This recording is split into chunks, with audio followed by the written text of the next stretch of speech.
has a dentist or dental hygienist ever asked you maybe you should brush your tongue more? Our tongue is a very textured muscle in our mouth. That means anything can get caught in it, like plaque and other things too. Let's talk about oral thrush.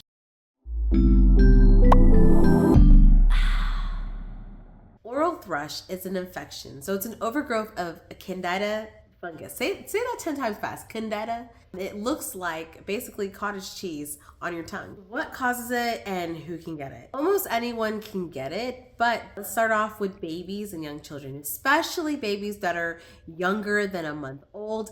When you're breastfeeding, especially if you're a breastfeeding mama, it is really important to make sure you're cleaning their mouth after every feeding if you can, even if it's just a warm washcloth, just to kind of take off that excess from the breast milk, because over time that can build up and cause some of that white coating in their mouth.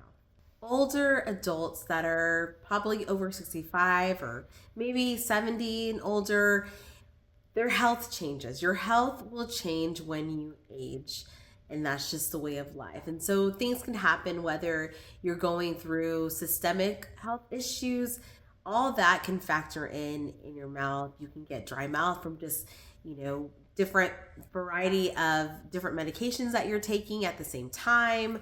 You might be wearing dentures or partials that can cause sometimes oral thrush in your mouth. I've personally seen this in the office with patients who live in nursing homes or assisted living, and they're very dependent on somebody helping them with their daily routine, and especially when it comes to oral care.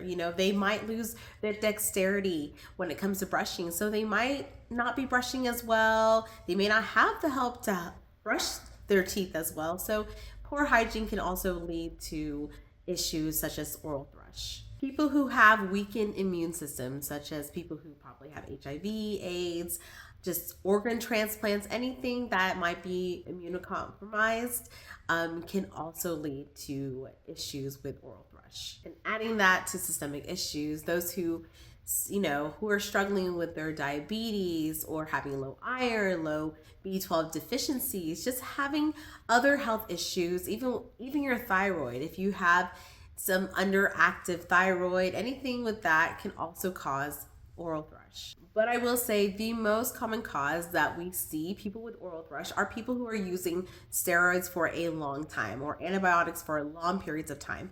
Especially if you are asthmatic and you have to take an inhaler, you might have experienced it, or you're just more prone to getting it. Is it transferable? Not really, especially if if you're worried about kissing somebody. If they're pretty healthy, they're most likely not going to get it. But of course, when it comes to taking care of yourself, make sure you're rinsing, brushing your teeth, having your dental checkups.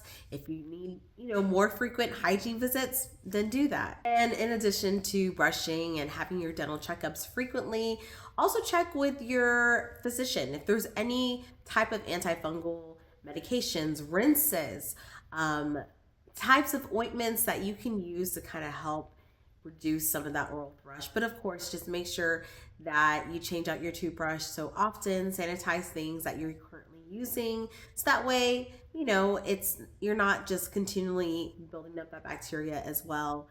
Avoid smoking, avoid vaping, avoid any tobacco products, especially those are going to dry your mouth tremendously, especially if you're going through some oral thrush issues. Also, if you can, try to limit or moderate certain foods or drinks that contain sugar and yeast. I hope this video was helpful. If you'd like to see more information like this, please make sure to comment in the comment section below. But also subscribe and like, and stay tuned for more videos here at Burst TV every week.